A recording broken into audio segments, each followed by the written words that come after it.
Você já se perguntou o que acontece quando alguém quebra as regras do mundo espiritual? O que realmente acontece quando se mexe com o que não se entende?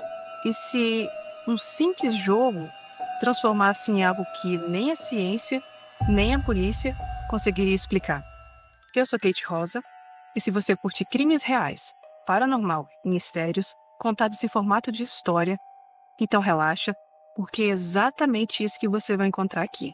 Hoje, eu vou te contar a história de uma adolescente que, após participar de uma sessão com a Tabu Ouija, passou por uma série de acontecimentos tão inexplicáveis que acabaram envolvendo até a polícia. O que começou com uma simples brincadeira acabou se tornando o único caso paranormal oficialmente documentado nos registros policiais da Espanha. Seja bem-vindo ao canal Jack in the Box.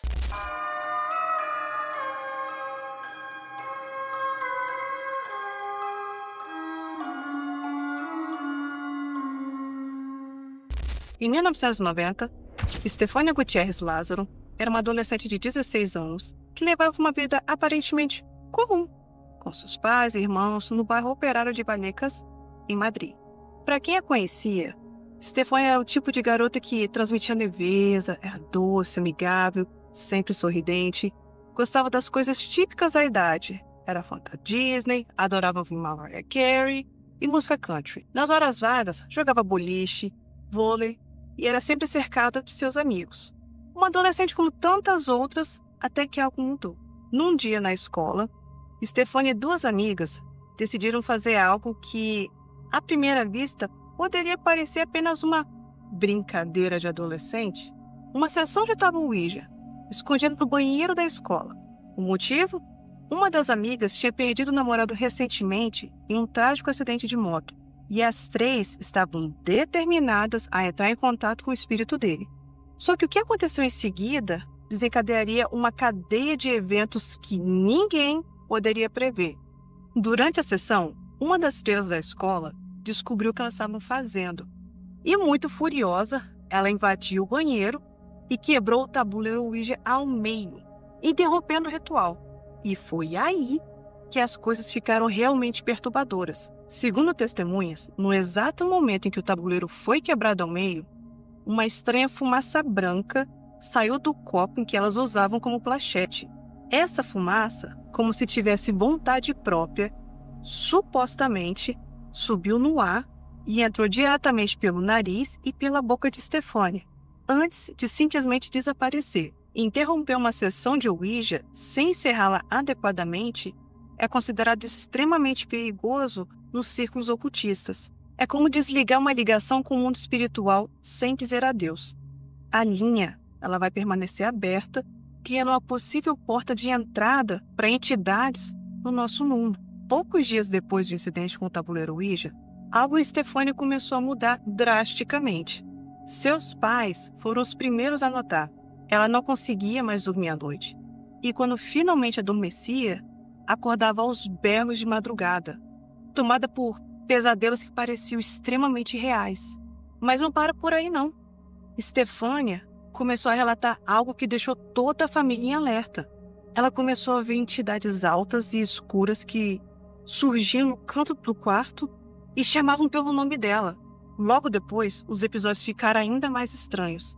A Estefânia, por muitas vezes, ela entrava em estado de transe, olhos vidrados e sem piscar, olhando para o nada por cerca de 15 ou 20 minutos. Quando ela voltava a si, ela dizia se ver em um corredor com bastante névoa e que ouvia vozes chamando ela na escuridão. Mas isso era só o começo. Sua família relatou comportamentos ainda mais perturbadores. Ela começou a emitir sons estranhos, como se viesse de algo que não fosse humano. Às vezes, atacava os seus irmãos, arranhava as paredes da casa, começou a falar línguas que nunca tinha aprendido, ria histericamente sem motivo, só que os risos não pareciam vir dela. Alguns familiares juram que viram ela levitar sobre a cama. Desesperados por uma explicação, os pais buscaram ajuda em todos os lugares. Eles foram em psiquiatras, neurologistas, até padres. Mas ninguém, absolutamente ninguém, conseguiu explicar o que de fato estava acontecendo com a Estefânia. Todos os exames diziam a mesma coisa. Fisicamente, ela tá bem. Mentalmente, talvez fosse o estresse, mas as coisas estavam longe de melhorar. Em 1991, a saúde de Stefania começou a se deteriorar de forma acelerada e inexplicável.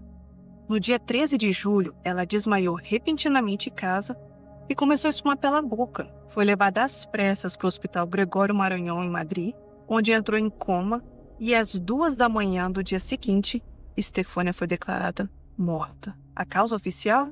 Morte súbita e suspeita. Uma parada cardiorrespiratória sem nenhuma explicação médica plausível. A autópsia não revelou uso de drogas, doenças ou qualquer condição física que justificasse a morte repentina de uma adolescente aparentemente saudável. Você pode pensar que tudo terminou ali, que com o enterro de Stefania, a dor teria aos poucos dado lugar ao silêncio. Mas para a família Gutierrez Lázaro, o verdadeiro pesadelo só estava começando. Nos primeiros meses, a casa permaneceu calma. A mãe de Stefania, tomada pelo luto, manteve o quarto da filha intocado, cada objeto no seu lugar, como se ela fosse voltar a qualquer momento. Só que então, as coisas começaram a acontecer. No início, eram só coisas estranhas, do tipo portas que se fechavam sozinhas, objetos que mudavam de lugar sem explicação, passos no corredor quando todos já estavam dormindo. Mas logo, os fenômenos se intensificaram. Membros da família relataram ouvir a voz de Stefania chamando eles nos cômodos vazios. Crucifixos começaram a girar nas paredes, ficando de cabeça para baixo.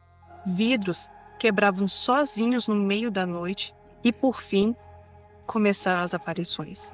Marianela, uma das irmãs de Stefania, acordou certa noite e viu uma figura escura atravessando o quarto e rastejando em direção à sua cama.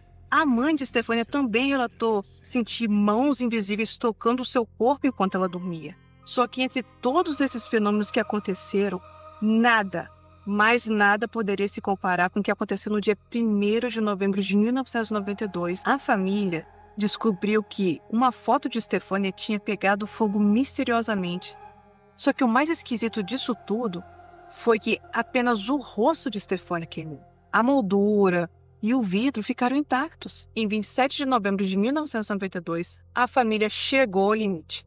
A atividade paranormal dentro do apartamento estava tão intensa, mas tão intensa, que eles fizeram o impensável. Eles ligaram para a polícia. O inspetor José Pedro Negri e sua equipe foram até o local. O que torna esse caso tão único é o que aconteceu a seguir. Esses policiais, treinados para serem céticos e racionais, testemunharam fenômenos inexplicáveis e os documentaram em um relatório. Segundo esse relatório, os policiais observaram uma porta de armário se abrindo sozinha, de forma totalmente antinatural, uma substância marrom aparecendo do nada sobre uma mesinha, descrita por um oficial como se fosse uma gosma viscosa, um barulho bem alto de algo pesado caindo vindo da varanda, um crucifixo arrancado da parede com marcas de arranhões, quedas bruscas de temperatura em certos cômodos, especialmente no banheiro. A atmosfera dentro do apartamento ficou tão insuportável, mas tão insuportável,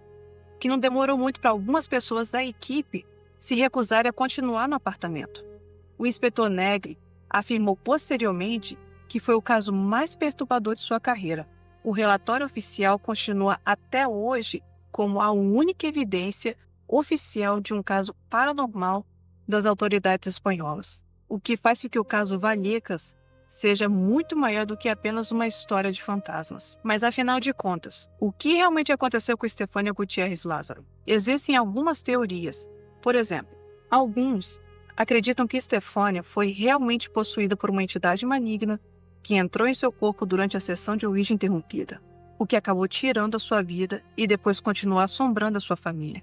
Outros mais céticos sugerem que Stefania pode ter sofrido de uma condição médica não diagnosticada, talvez epilepsia, esquizofrenia ou outro distúrbio neurológico. Isso explicaria os sintomas e até mesmo a morte súbita. Já os eventos sobrenaturais que vieram depois poderiam ser atribuídos ao luto, pela influência do medo ou simplesmente pelo poder da crença. Existe também quem aponte para fatores ambientais: mofo tóxico, vazamento de gás, monóxido de carbono, elementos que combinados poderiam provocar alucinações, confusão mental, até reações físicas estranhas. E, por fim, uma quarta teoria, a histeria coletiva, um fenômeno psicológico raro, mas documentado, onde um grupo familiar compartilha as mesmas crenças, medos e até delírios. Só que o que torna esse caso tão intrigante é que nenhuma dessas explicações parece dar conta de tudo. Porque o que foi registrado, presenciado e documentado não veio só da família. Vieram também de testemunhas externas, inclusive da polícia. Eventualmente, a família Gutierrez Lázaro não suportava mais viver no apartamento. Eles se mudaram e foi aí que algo bem inesperado aconteceu. Segundo relatos, a atividade paranormal cessou completamente depois da mudança. Curiosamente, a família que se mudou para o mesmo apartamento nunca relatou nada de anormal, nenhum fenômeno, o que leva a gente até a questionar. Será que o que assombrava os Lázaro Gutierrez não estava no lugar, mas sim neles? O caso voltou aos holofotes em 2017, quando o diretor Paco Plaza lançou o filme de terror Verônica. Inspirado pelos eventos reais vividos por Stefani, o diretor acabou acrescentando mais coisas só para deixar o filme mais intenso e assustador.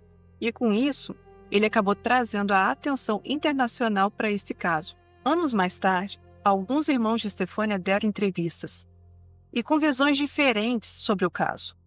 Uns acreditam firmemente que tinham, sim, uma presença maligna naquele apartamento. Já outros, porém, sugerem algo mais perturbador, que talvez a própria mãe, em meio ao luto, pudesse ter sofrido uma instabilidade mental e, consequentemente, ela fez a família acreditar que tinha algo sobrenatural. Mas tem um detalhe que ninguém conseguiu explicar até hoje: o relatório policial, assinado por agentes treinados que não tinham nada a ganhar com isso. Pelo contrário, ao escreverem o que viram, eles colocaram em risco a credibilidade, a carreira e até a sanidade deles. O caso de Stefania Gutierrez Lázaro permanece como um dos casos paranormais mais documentados da história moderna.